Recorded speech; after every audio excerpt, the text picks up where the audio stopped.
Welcome to Managing Uncertainty, a podcast series from the experts at Bryghtpath discussing global risk, business continuity, and crisis management. Will you be ready to lead your organization through its critical moment? Hello and welcome to the Managing Uncertainty podcast. This is Bryan Strawser, Principal and Chief Executive here at Bryghtpath. I'm flying solo again today due to Minnesota's stay-at-home and social distancing guidelines that we have in place, as I'm sure you are dealing with in your own workplace today. I hope that you are doing well. I want to spend just a little bit of time and talk about social distancing guidelines for businesses as you start to think about reopening or returning to the office or other environment that you might work in. What social distancing, what PPE might look like in this environment. And so I want to talk through some things that we've been thinking about, that we've been doing with other clients. And hopefully this gives you some advice on how to implement these in your own business. I'll start by saying something we've said before, and that is that we have absolutely no idea what government is going to do, what government might require of you in order to return to the office. And you may see state by state, county by county, city by city, differences, large and small, in what those requirements are. But here are some things that we've seen put into place in businesses that have to be open right now, and things that we expect would be on your menu of things to consider as you think about reopening and going back to the office or reopening your small retail store or bakery or whatever your business is. The first is that you really have to think about the entire structure that you have for your business and start thinking about it in terms of social distancing. And so I'll start with something basic, and that is like walking down the hallway or going down a walkway. What we've seen be effective, what the CDC is recommending in critical infrastructure already, is to create some kind of barrier or delineation that creates one-way lanes in walkways and hallways and those kind of things that allow folks to move throughout the building while maintaining social distancing. You can do this with tape, right? You can run tape down the middle of a hall and go, if you're going down this hall, you're going to walk on the right. If you're coming the other way down the hall, you're going to walk on the left. If you're looking at it from one end, and use tape. The best tape to use for this kind of thing on carpet is typically like gaffer's tape. You can get it from an audiovisual store. It's a little stickier, but it comes up really easy and typically doesn't leave residue. But work with your facilities folks on that. But start to think about how do you delineate lanes for folks to walk through. And then start thinking about your break rooms and your conference rooms, your meeting rooms. If you're going to social distance, you need to have folks sitting at least 6 feet apart, or you need to put a physical barrier in place so that they are not, there's no likelihood of a cough or a sneeze for those droplets to circulate throughout the room, right? So you could take your break room and put up some plexiglass or plastic barriers to segregate the seats, or you can take every other seat, make sure folks are 6 feet apart and just remove those seats, or cross off those chairs with tape or a sign or what have you. The same thing for conference rooms. If you think about being in a conference room, you need to have folks at least 6 feet apart in there. So you're probably losing half of your capacity or so. But I think it's also worth thinking about from just a practice standpoint, are you going to use that conference room for a meeting? Given the kind of the current situation, or would you just have folks do the meeting virtually like you have been for the last several weeks, whether they're doing that from their desk or something else? Elevators. So elevators, particularly in some parts of the world, are quite crowded. So you'll want to think about setting a maximum number per elevator, and if you have to use tape on the floor to delineate where needed.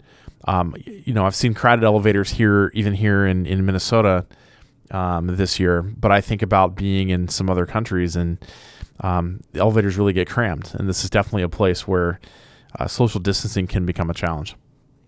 The big one is to take a look at your office layout and look at where folks are sitting, where your employees are sitting, and particularly where you think about cubes or shared offices. How do you get them at least 6 feet apart? And you may have to reposition or reconfigure the floor layout in order to accomplish that. Not a small task, and something that you'll want to think about sooner rather than later, just due to time constraints. in terms of getting this done in time. As far as meetings go, I'm not sure we would recommend, as I said, in-person or same room meetings, and certainly no travel to meetings right now in the return to office stage. You can use your conferencing or video conferencing and collaboration systems. Again, if you're holding meetings in person, chairs should be at least 6 feet apart, and you'll want to wipe the surfaces down after the in-person meeting so that the next group coming in the room has a clean surface to work from. Should also make sanitation wipes that are approved by the EPA for use against coronavirus. If you can get them, you want to make those wipes available for workstations, offices, cubicles, bathrooms, etc., so that folks can wipe their workspace down. PPE is another factor here, and there's a lot of mixed opinions on this, except when we're talking about production, manufacturing, where you have to be in close quarters to do the work. Meat processing, food processing, those are places where you're really kind of shoulder to shoulder, but you might be so in other manufacturing as well. So if you're in close quarters, certainly appropriate PPE, I think, is necessary. The guidance from the CDC is that it's necessary.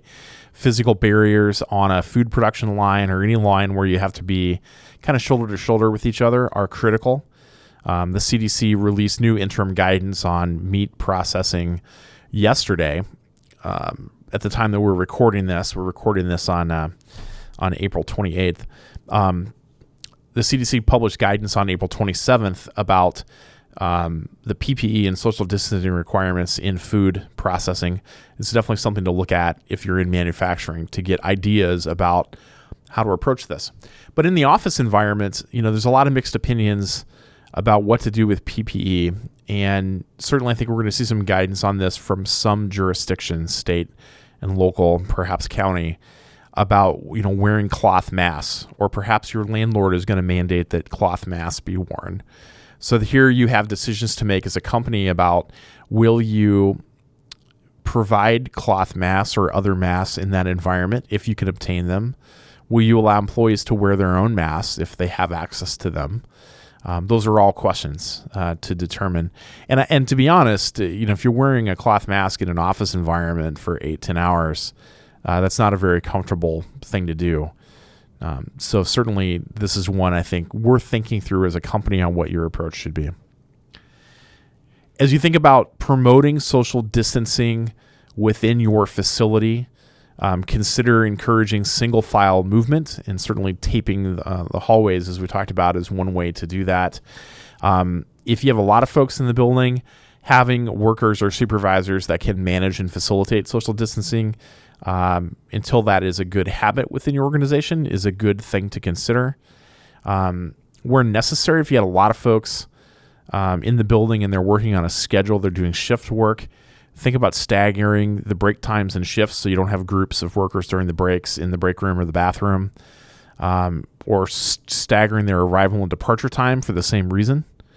Where you can, provide visual cues such as floor tape or markings, signing, as reminders to maintain social distancing. I would actively encourage avoiding any carpooling in order to avoid that issue, unless they're folks that live together.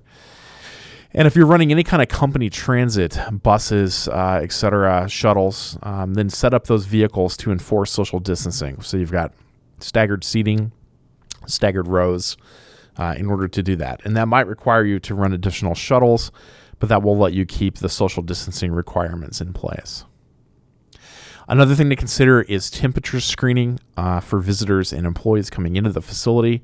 And again, this might be something that's mandated by government, but you can do handheld temperature screening if you can get a hold of the handheld thermometers. These are the ones you use, like a laser on the forehead, or you can get more expensive infrared cameras. There are cameras that are FDA certified to detect fever, and it will look at a broader field of vision, perhaps like your entrance, and look for folks that are above the temperature that you're setting. And they're also much faster.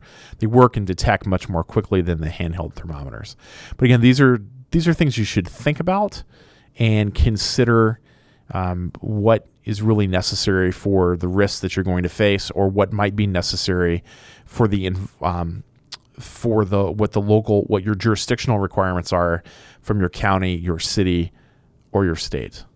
So these are a few things to think about in terms of social distancing and PPE as you build out your strategy to return to the office. If there's anything here that we can help with, we're helping a number of clients with this particular challenge right now. Reach out to us anytime at contact@bryghtpath.com or give us a call at 612-235-6435. That's it for this edition of the Managing Uncertainty podcast. We'll be back next week with another new episode. Be well.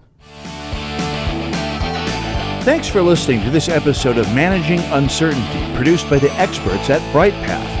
To receive notifications of new episodes, join our newsletter at bryghtpath.com or subscribe through your favorite podcast player, such as iTunes or Google Play. Learn more about the services and trusted advice from Bryghtpath by visiting bryghtpath.com. That's BRYGHTPATH.com.